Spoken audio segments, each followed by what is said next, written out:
बिस्मिल्लाहिर्रहमानिर्रहीम। अल्हम्दुलिल्लाहि रब्बिल आलमीन वस्सलातु वस्सलामु अला खातमिन नबिय्यीन वल मुरसलीन। रब्बि इश्रह ली सदरी व यस्सिर ली अमरी वहलुल उक़दतम मिन लिसानी यफ़क़हू क़ौली। वक़ाल अज़्ज़ व जल्ल फ़िल क़ुरआनिल मजीद अऊज़ु बिल्लाहि मिनश शैतानिर रजीम। बिस्मिल्लाहिर रहमानिर रहीम। अल्लज़ी ख़लक़ल मौत वल हयात लियब्लुवकुम अय्युकुम अहसनु अमला। अम्मा बाद। तमाम तारीफ़ें उस अल्लाह अज़्ज़ व जल के लायक व ज़ेबा है जो तमाम जहानों का बनाने वाला और उसे पालने वाला है।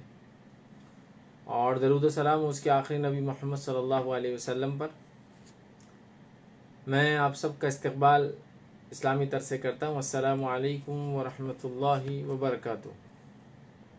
अल्हम्दुलिल्लाह, आज का ये प्रोग्राम जमीयत अहले हदीस संगारेड्डी की तरफ से जो है रखा गया है। और इस प्रोग्राम में जो टॉपिक, जो उन्वान मुझे दिया गया है,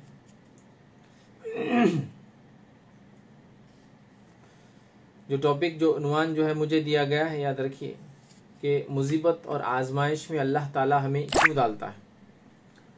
तो मैं आपके सामने जो है इस बात को रखने की कोशिश करूँगा कि आजमाइशों और मुसीबतों में अल्लाह ताला हमें क्यों डालता है। और एक अहम फ़र्क भी हम इंशाअल्लाह लज़ीज़ इसमें सीखेंगे कि आजमाइश और सज़ा में क्या फ़र्क होता है। क्योंकि ज़ाहिर सी बात है, आजमाइश और सज़ा या अज़ाब दोनों देखने में एक जैसे लगते हैं। जैसा कोई ईमान लाया, आजमाया गया तो उसको तकलीफ़ पहुँची, और जो लोग ईमान नहीं लाए तो अल्लाह रब्बुल इज़्ज़त ने उनको अज़ाब दिया। तो देखने में तो दोनों ही चीज़ें जो है एक जैसी नज़र आती है, याद रखिए, लेकिन इनके अंदर एक बेसिक और बहुत बड़ा डिफरेंस है, याद रखिए। वो भी इंशाअल्लाह अज़ीज़ हम देखेंगे। उम्मीद करता हूँ कि आप नाज़रीन जो इस प्रोग्राम को देख रहे हैं उन तक मेरी आवाज़ भी बराबर जा रही है और वीडियो भी जो बराबर वो देख पा रहे हैं। और साथ ही साथ जो है उम्मीद करता हूँ कि आप लोग सेहत के साथ होंगे और बीमारियों से जो है महफूज होंगे।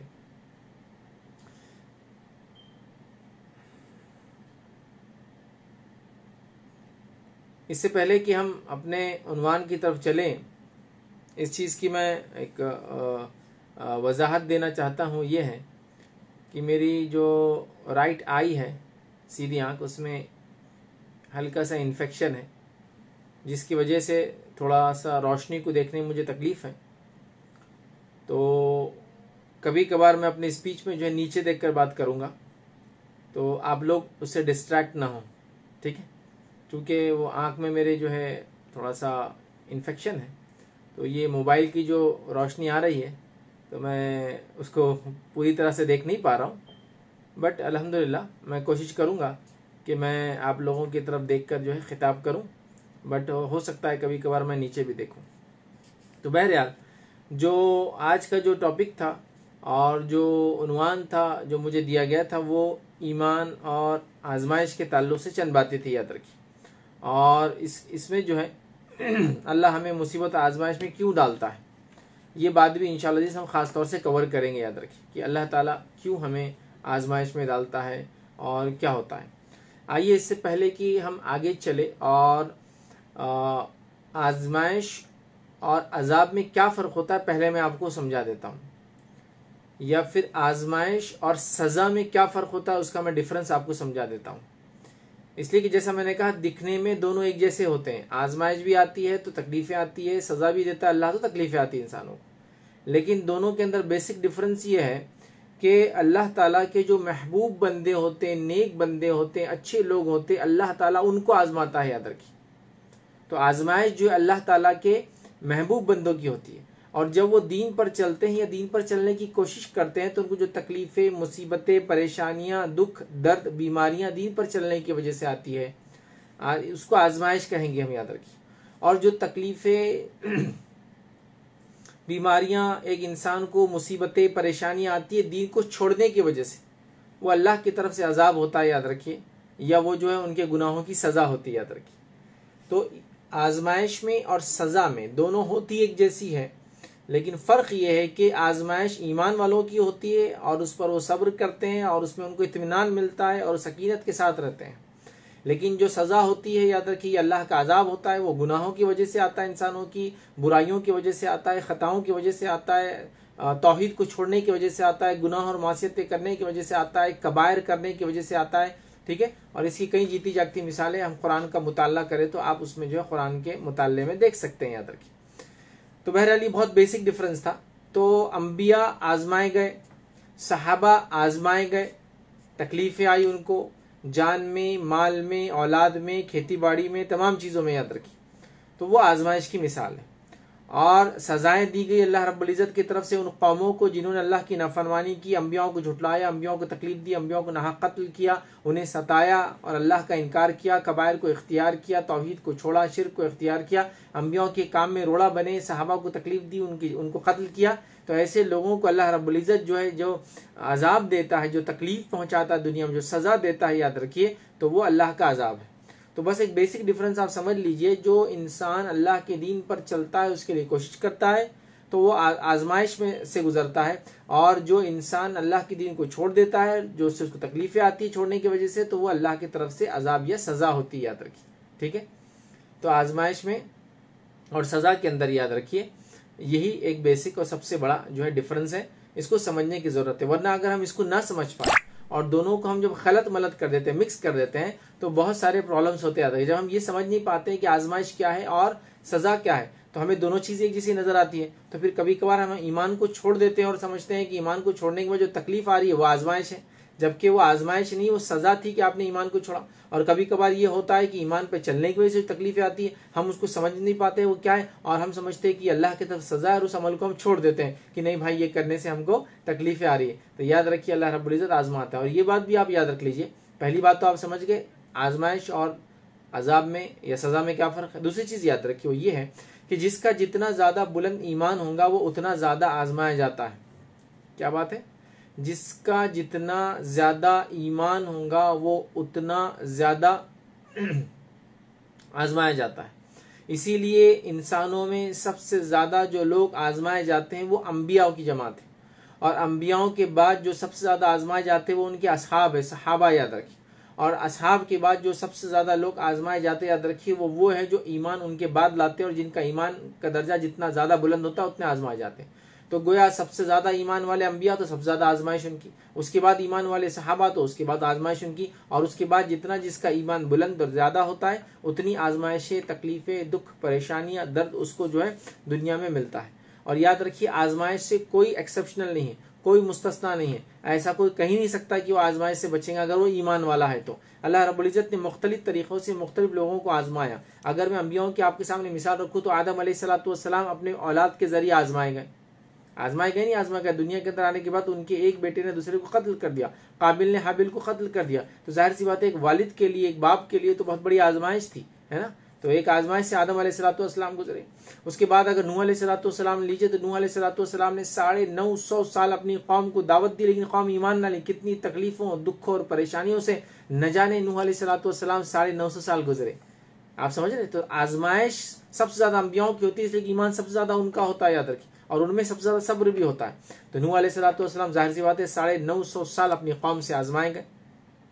उसके बाद अगर आपको मैं मिसाल दूं तो इब्राहिम अलैहिस्सलाम अगर आप ले लो तो इब्राहिम अलैहिस्सलाम अपने वालिद की तरफ से आजमाए गए, अपनी कौम की तरफ से आजमाए गए, वक्त के बादशाह की तरफ से आजमाए गए। अल्लाह ताला ने उनकी जान से, उनकी माल से, उनको अपना वतन छोड़ने का हुक्म देने से, उनकी औलाद की कुर्बानी करो बोलने के हुक्म से, अपनी बीवी को जो है आबाद, जिसको हम कहेंगे बगैर किसी जो है एक ऐसे इलाके में जहाँ कोई रहता, कोई बसता नहीं था, बेआबाद था, वहाँ छोड़ने का हुक्म देने से। तो इब्राहिम अलैहिस्सलाम की अगर आप ज़िंदगी देखें तो मुकम्मिल तौर से आजमाइश है। दीन के लिए जो तकलीफ़ें, दुख और परेशानियाँ उनको मिली है याद रखिए ज़िंदगी के अंदर, जो घर छोड़ने से लेकर, वालिद के सताने से लेकर, कौम के इनकार करने से लेकर, वक्त के बादशाह की आपको आग में डालने से लेकर, है ना, कितना लंबा एक आजमाइश और की एक दास्तान है।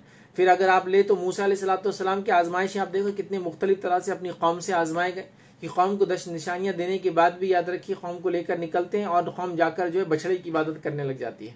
तो आप देख रहे हैं वहाँ वो आजमाए गए। ठीक है, इसी तरह जो है हम देखते हैं जो है अय्यूब अलैहिस्सलाम को ले ले तो कितनी लंबी और तवील बीमारी से, फिजिकल डिसीज से जो है आजमाए गए याद रखिए। इसी तरह अगर हम मिसाल ले ले याद रखिए तो अंबिया अलैहिस्सलाम की जमात की मिसाल रखना, यूसुफ अलैहिस्सलाम को मिसाल के तौर पर ले ले तो कितना लंबा आजमाए गए, सिर्फ एक झूठे इल्जाम के अंदर आप फंसाए गए और आपको जेल जाना पड़ा, यह आपकी आजमाइश थी। इसी तरह हम देखते हैं याकूब अलैहिस्सलाम जो है कितने लंबे आजमाए गए अपने बेटे यूसुफ अलैहिस्सलाम की गुमने से, चूंकि आपको कोई खबर नहीं थी कि यूसुफ कहाँ है याद रखिए, और बड़े परेशान थे, आप रोया करते थे। रिवायतों में आता है इतना रोया आपकी आंखें जो है जाया हो गई, आपकी आंखों की बीनाई कमजोर हो गई। तो अपनी औलाद से आजमाए गए, है ना, हम जानते नहीं सारे वाक़यात याद रखिए। ठीक है, इसी तरह हम देखते हैं अंबियाओं की एक तवील फहरिस्त याद रखिए। ईसा अलैहिस्सलाम को मिसाल के तौर पर ले तो ईसा अलैहिस्सलाम देखिए कितने लंबे अरसे तक आजमाए गए। याह्या अलैहिस्सलाम के वालिद को अगर ले ले आप ज़करिया अलैहिस्सलाम, तो कितने लंबे अरसे तक ज़करिया अलैहिस्सलाम औलाद के ना होने से आजमाए गए। उसके बाद बेटा हुआ तो उसके बाद बेटे को जो है कत्ल कर दिया गया, उससे आजमाए गए। ईसा अलैहिस्सलाम को लोगों ने जो है सलीब पर चढ़ाने की कोशिश की और क्या कुछ तकलीफें उन्होंने दी। तो गोया अगर हम देखते हैं आजमाइश के ताल्लुक से तो लोग जो है लंबे अरसे तक याद रखिए अंबियाओं की जमात है बहुत शिद्दत के साथ और बहुत ज़्यादा आजमाए गए याद रखिए। बहुत सारे लोग बीच में जो है सवाल कर रहे हैं कि सवाल जवाब का सेशन का क्या है, तो याद रखिए सवाल जवाब का सेशन लेक्चर के बाद में रहेगा, तो आप लेक्चर सुन लें और लेक्चर के बाद इंशाल्लाह दिस क्वेश्चन आंसर का सेशन रहेगा। तो बहरहाल ये अंबियाओं की जमात थी याद रखिए। हम देख रहे हैं ये किस तरह से आजमाए गए और सबसे ज़्यादा लोगों में जो लोग आजमाए जाते हैं याद रखिए वो अंबिया अलैहिस्सलाम की जमात होती है, इसलिए कि ईमान उनका सबसे बुलंद होता है और जिसका जितना ईमान बुलंद उसकी आजमाइश उतनी ज़्यादा होती है। इस बात को आप बहरहाल समझ ले, इस चीज़ को आप अपने जो गिरा बांध ले याद रखिए। ठीक, चलिए आगे बढ़ते हैं।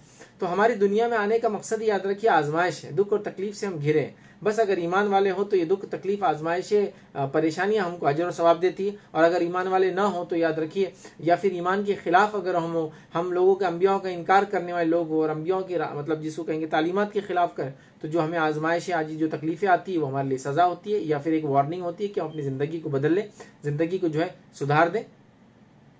ठीक है, तो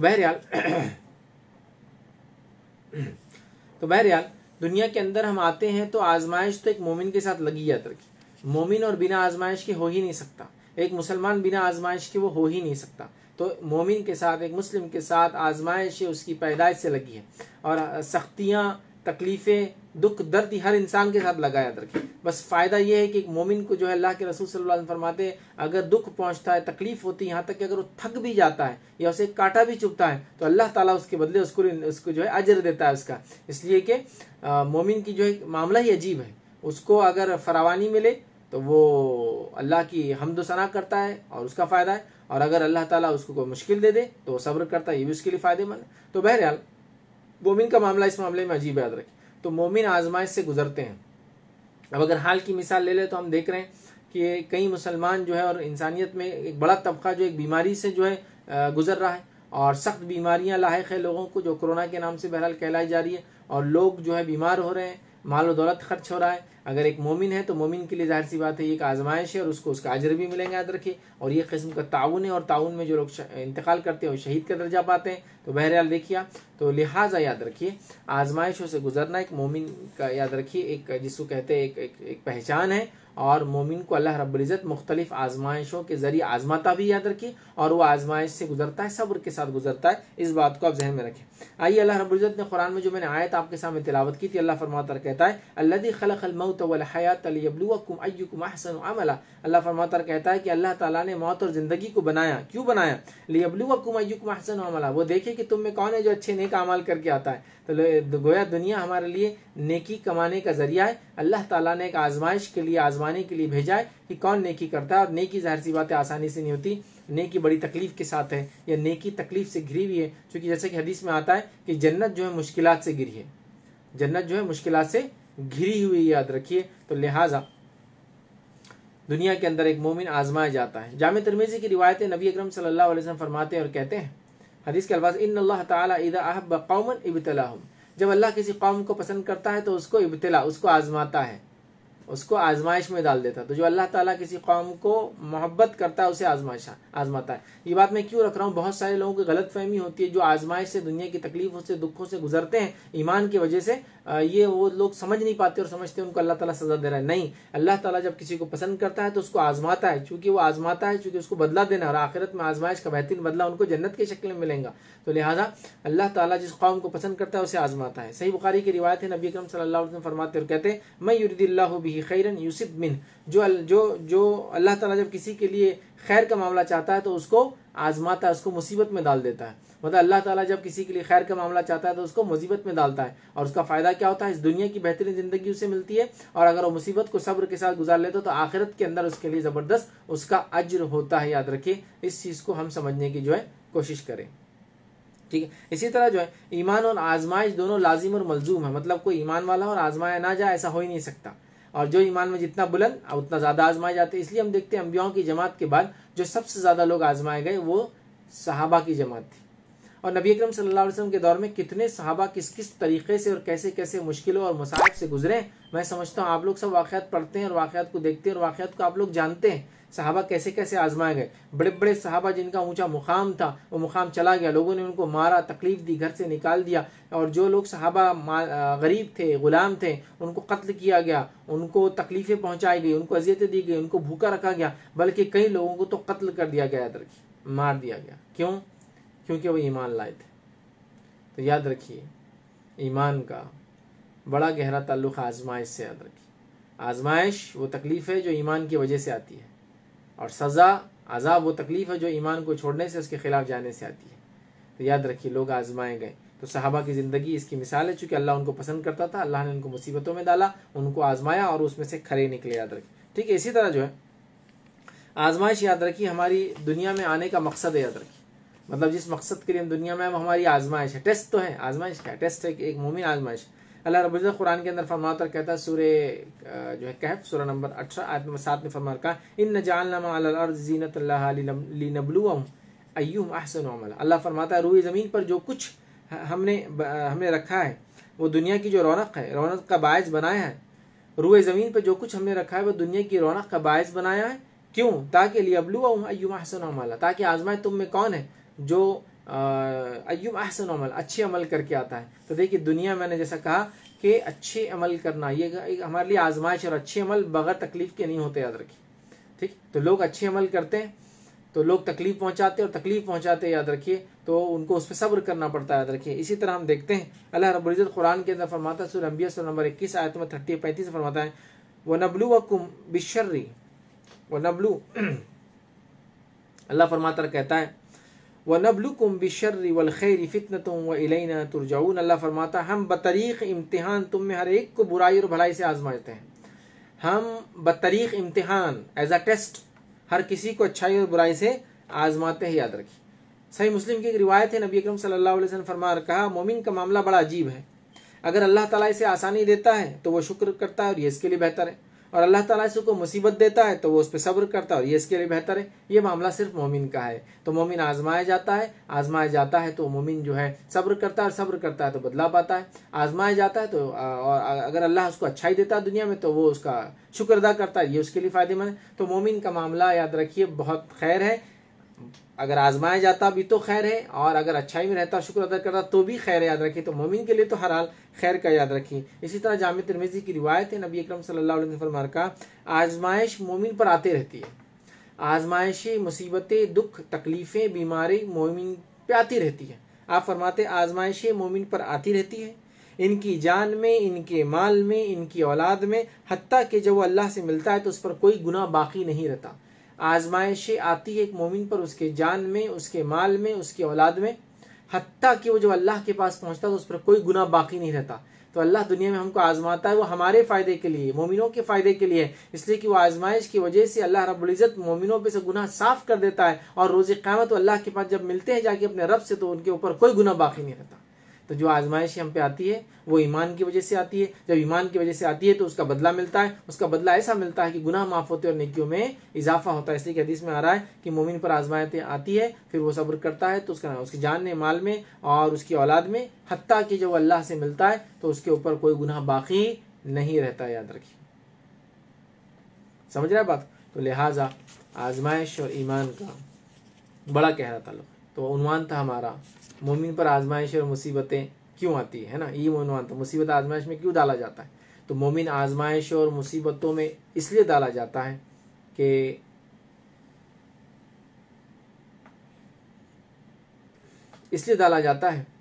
अल्लाह रब्बुल इज़्ज़त उसका टेस्ट लेता है। दुनिया इम्तिहान है और इम्तिहान का उसको बदला आखिरत में मिलता है। इब्न माजा की एक रिवायत है, याद रखिए, कि अल्लाह ताला जब किसी से मोहब्बत करता है, उसको आजमाता है, तो उसकी एक रिवायत के अल्फाज सुनिए क्या है। नबी करीम सल्लल्लाहु अलैहि वसल्लम फरमाते हैं, सबसे ज़्यादा जो इंसानों में आजमाए जाते हैं वो अम्बिया होते हैं।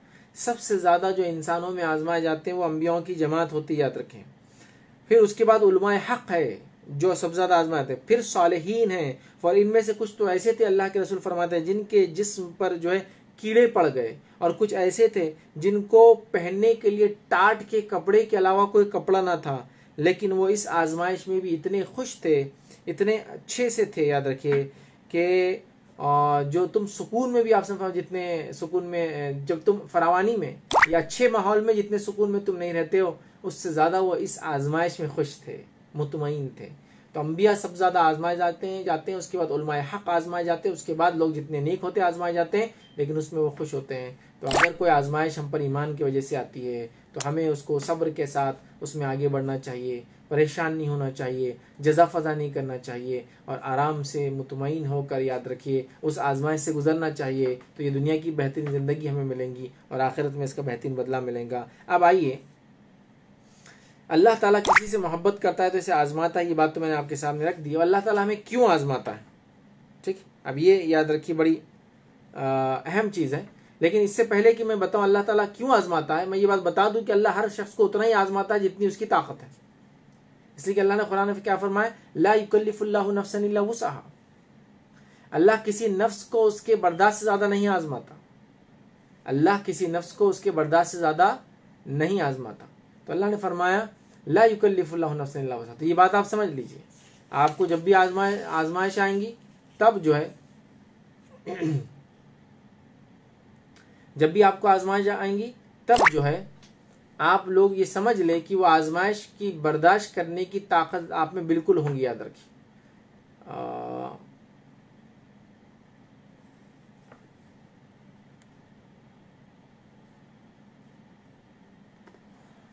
तो बहरहाल जब आजमाता है अल्लाह ताला तो उतना ही आजमाता है जितनी हमारी ताकत होती है, याद रखिए, ठीक। अब आइए, अल्लाह ताला हमें क्यों आजमाता है, इसके बारे में कुछ मैं हदीस आपके सामने कुरानी आयतें रखता हूँ, कि तो हमारा टॉपिक है ना, अल्लाह क्यों आजमाता है।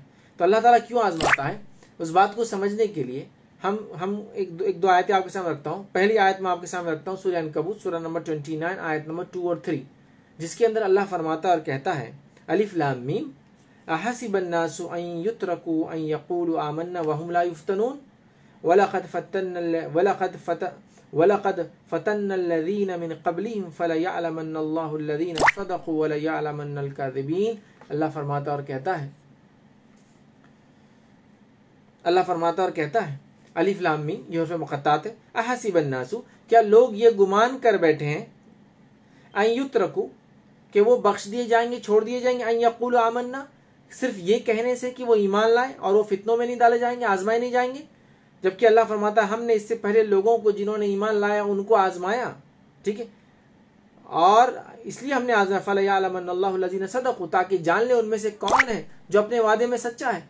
और फिर आगे अल्लाह फरमाता है, वलयअलमन्नल काज़िबीन, और जान ले कौन झूठा है। तो अल्लाह ताला हमें इसलिए आजमाता है कि इस आजमाइश के ज़रिए जो है, याद रखिए, अल्लाह ताला हमें इसलिए आजमाता है कि याद रखिए, इस आजमाइश के ज़रिए अल्लाह रब्बुल इज़्ज़त, याद रखिए, हम में से कौन है जो वाकई में सच्चा ईमान वाला है और कौन सच्चा नहीं है, उसको डिफ्रेंशिएट करता है।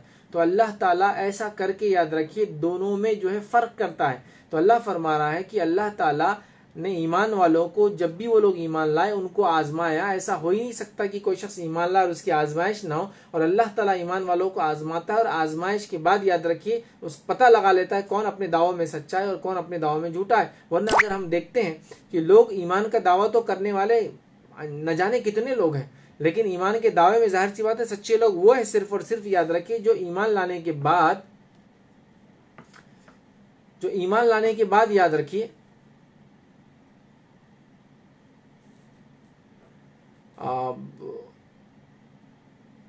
बहुत सारे लोग जो है हाँ, इसमें जो है बहुत सारे कमेंट्स कंटिन्यूस एक के बाद एक डाल रहे हैं। अगर कोई इनको ब्लॉक कर सकता है तो कर दे, क्योंकि कमेंट डालना अच्छी बात है लेकिन कंटिन्यूस डालने से क्या सारे लोग जो है डिस्टर्ब हो रहे हैं उसकी वजह से।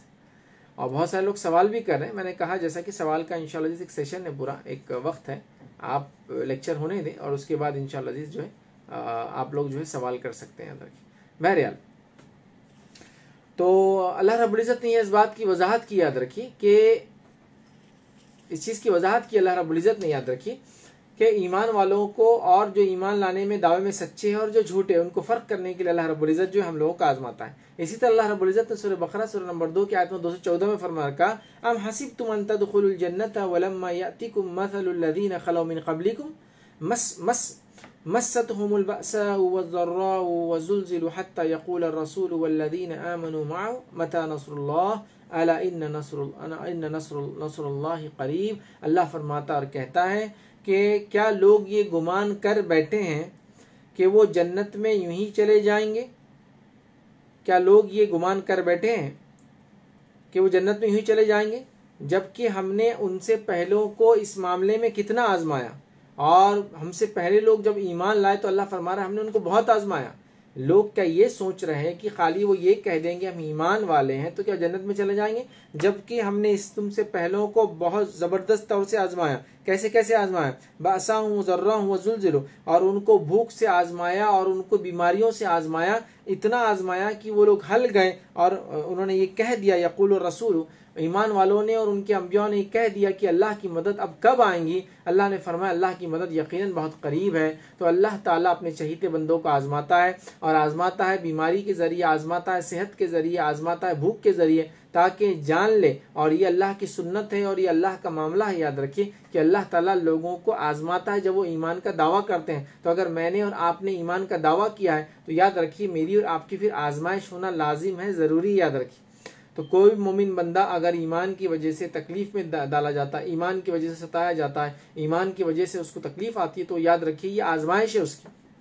इस आजमाइश में उसको सब्र के साथ इंतजार वो करना है, और उसके बाद उसको इंशाअल्लाह इस दुनिया में बेहतरीन बदला मिलेगा और आखिरत में जो है बेहतरीन बदला मिलेगा। अब आइए कुरान की एक मशहूर और मारूफ आयत, ऐसी मशहूर और मारूफ आयत की मैं समझता हूँ हर इंसान इस आयत को समझता है, इस आयत को जानता है, इस आयत को वो उसने सुना होगा कई मरतबा। कारी हजरात इमाम जो लोग होते हैं बहुत इस आयत को पढ़ते हैं, जो कि बड़ी मशहूर और मारूफ आयत है। सूरह बकरा सूरह नंबर 2 की आयत नंबर 155 अल्लाह क्या फरमाता है, याद रखिए वलनब्लुवन्नकुम बिशैइन मिनल खौफि वल जु'i व नक्सिन मिनल अमवालि वल अनफुसि वस समरात फबश्शिरिस साबिरीन। अल्लाह फरमाता और कहता है, क्या फरमाता है, वलनब्लुवन्नकुम, हम जरूर भी जरूर तुमको आजमाएंगे, बिशैइन मिनल खौफि, खौफ से तुमको आजमाएंगे। फिर फरमाए बिशै मिनल खौफि वल जु'i, और भूख से तुमको आजमाएंगे, व नक्सिन मिनल अमवाल, माल की कमी से आजमाएंगे, वस समरात, और फलों की कमी से आजमाएंगे, फबश्शिरिस साबिरीन, तो ऐसे सब्र करने वालों को जो है आप खुशखबरी सुना दीजिए। अल्लज़ीना इज़ा असाबतहुम मुसीबतुन क़ालू, जब भी इन लोगों को मुसीबत आती है तो वो कहते हैं इन्ना लिल्लाहि व इन्ना इलैहि राजिऊन, हम अल्लाह की तरफ से आए थे और हमको लौट कर अल्लाह की तरफ ही जाना है। तो यहाँ अल्लाह रब्बुल ने क्या फरमाया, हम तुम्हें आजमाएं बिशै मिनल खौफ, खौफ से आजमाएंगे, दुश्मन का खौफ, वल जू, और भूख से आजमाएंगे, व नक्स मिनल अमवाली वल अनफुस, और तुमको माल से और तुम्हारी जान से, और समरात, और फलों की कमी से आजमाएंगे, फबश्शिरिस साबिरीन, तो सब्र कीजिए, तो बशारत दे दीजिए सब्र करने वालों को। अल्लज़ीना इज़ा असाबतहुम मुसीबतुन क़ालू, जब भी उनको मुसीबत और तकलीफ आती है तो क्या कहते हैं, इन्ना लिल्लाहि व इन्ना इलैहि राजिऊन, हम अल्लाह की तरफ से आते और अल्लाह की तरफ ही लौट कर जाना है। ठीक है, तो जब भी मोमिन को मुसीबत, तकलीफ, दुख, दर्द, बीमारी कुछ भी होता है, याद रखिए जिससे उसको नुकसान होता है, तो क्या पढ़ेंगे वो, इन्ना लिल्लाहि व इन्ना इलैहि राजिऊन, है ना। हमारे पास इन्ना लिल्लाहि व इन्ना इलैहि राजिऊन बड़ा ख़ास है, और सिर्फ जब कोई मर जाता है तो उसको पढ़ा जाता है। ये सिर्फ मरने पर पड़ने वाली चीज़ नहीं, याद रखिए।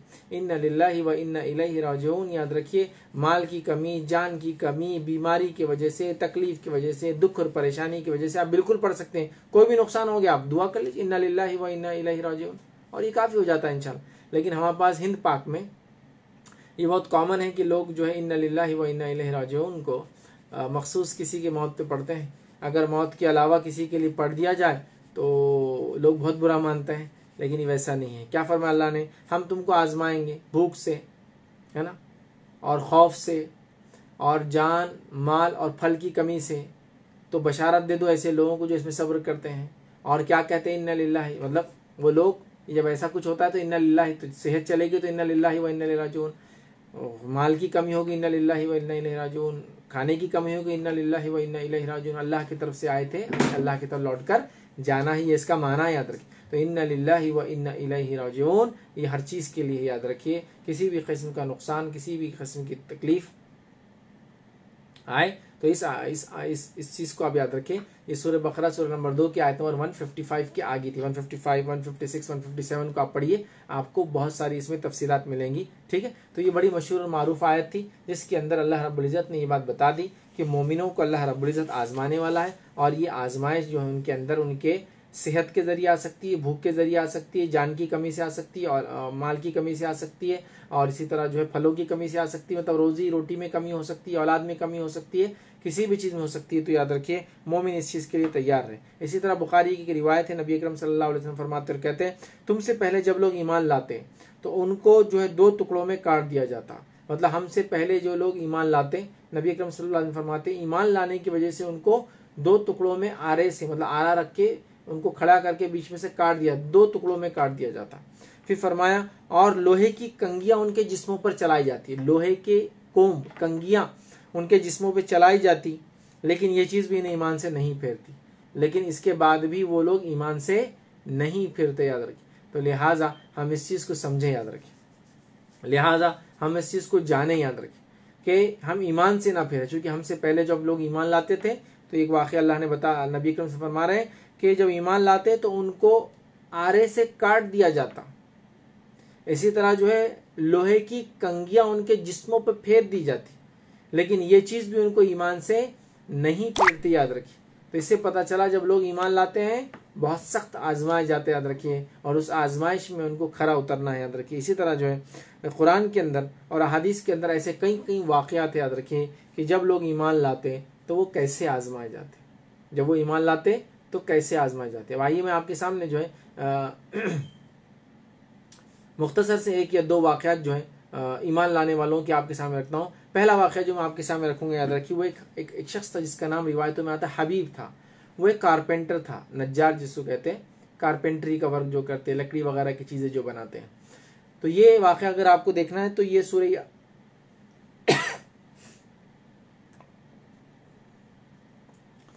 ये वाक़या आपको सूरह यासीन में मिलेगा, और सूरह यासीन की आयत नंबर 12 से आगे आप पढ़ें, उसमें इंशाअल्लाह अज़ीज़ ये वाक़या आपको मिलेगा, जिसमें अल्लाह रब्बुल इज़्ज़त ने एक वाक़या फरमाया का वज़रिब लहुम मसलन अस्हाबल क़रियति इज़ जाअल मुरसलून। अल्लाह फरमाता कहता है कि सुना दीजिए उन लोगों को वाक़या या मिसाल दे दीजिए उनको उस इलाक़े वाले के वाक़े की, अस्हाबल क़रियति इज़ जाअल मुरसलून, उस क़रिये वालों के वाक़े को सुना दीजिए लोगों को जिनके पास हमने एक नबी भेजा।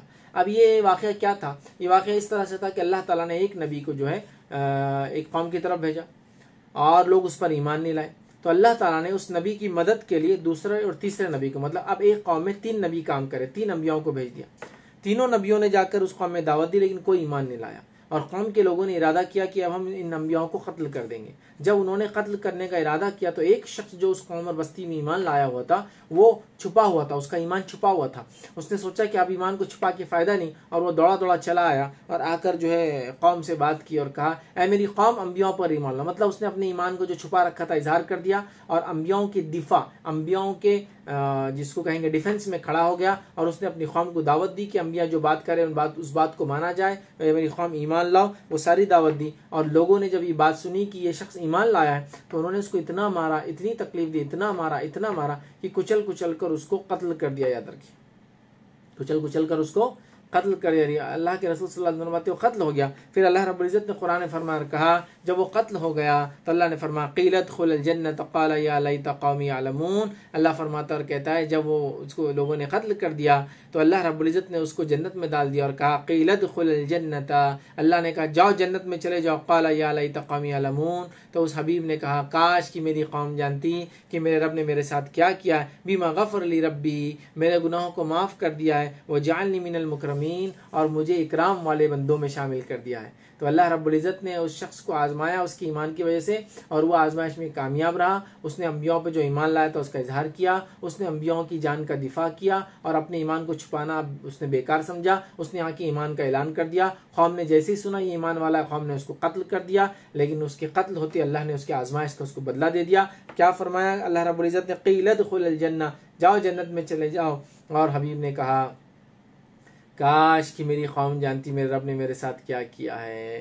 बिमा गफ़र अली रब्बी, मेरे रब ने मुझे माफ़ कर दिया है। वजअलनी मिनल मुकरमीन, और मुझे इकराम वालों में शामिल कर दिया है। तो आप देखिए यहाँ कितना ज़बरदस्त वाक़या जो है बताया गया, याद रखिए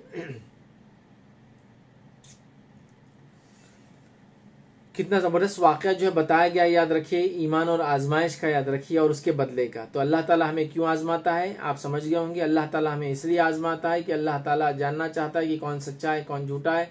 अल्लाह ताला हर किसी बंदे को उसके ईमान के एतबार से आजमाता है, और ईमान और उसके आजमाइश के और उसके बदले के इतने इतने वाक़यात कुरान और सुन्नत में भरे पड़े हैं जिसकी कोई इंतहा नहीं। अगर आप कुरान का मुताला करें, स्टडी करें, कुरान क्या है, अल्लाह रब्बुल इज़्ज़त की तौहीद, उसके बाद अंबियाओं के वाक़यात, रिसालत पर ईमान लाने की दावत है ना, तौहीद के बाद उसके बाद आखिरत का तस्वुर कुरान ने दिया, और जगह जगह ईमान लाने वालों के साथ क्या हुआ और इनकार करने वालों के साथ क्या हुआ। अक्सर कुरान में यही तो है, तौहीद की बात है, रिसालत की बात है, आखिरत की बात है, अंबियाओं की वाक़यात है जो पिछली कौमें गुजरी है। जो ईमान लाने वालों के साथ क्या फ़ायदा हुआ, जो इनकार करने वालों को क्या नुकसान हुआ, ये सारी चीज़ें तो है उसके अंदर। तो यही तो कुरान है, याद रखिए। तो लिहाजा कुरान भरा पड़ा है ईमान और आजमाइश के वाक़यात से। इसी तरह अहादीस का अगर आप मुताला करें तो अहादीस भी भरी पड़ी, याद रखिए, कुरान जो है इसके अंदर ईमान और आजमाइश के वाक़यात से।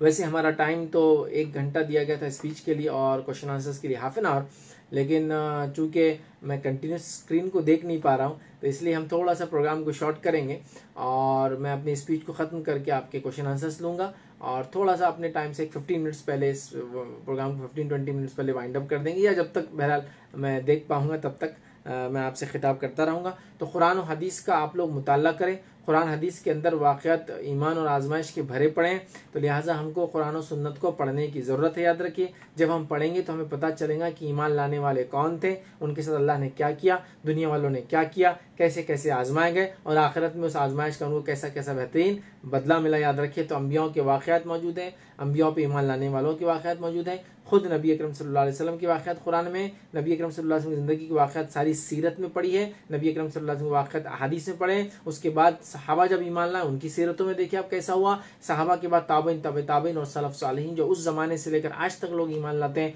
वह आजमाए जाते हैं। तो ईमान और आजमाइश का बड़ा गहरा ताल्लुक़ है, याद रखिए, एक होता है तो दूसरा साथ में आ ही जाता है। तो लिहाजा हम डट कर सब्र के साथ उस पर अड़े रहें। और ईमान और आजमाइश के फ़र्क मैं आपको बता चुका हूँ। फ़र्क ये है कि दीन पर चलने से आने वाली तकलीफ़ें ये आजमाइश है, और दीन को छोड़ने से आने वाली तकलीफ़ें ये सज़ा है, अजाब है, इसको हम कह सकते हैं। तो लिहाजा हमें चाहिए कि अगर हमें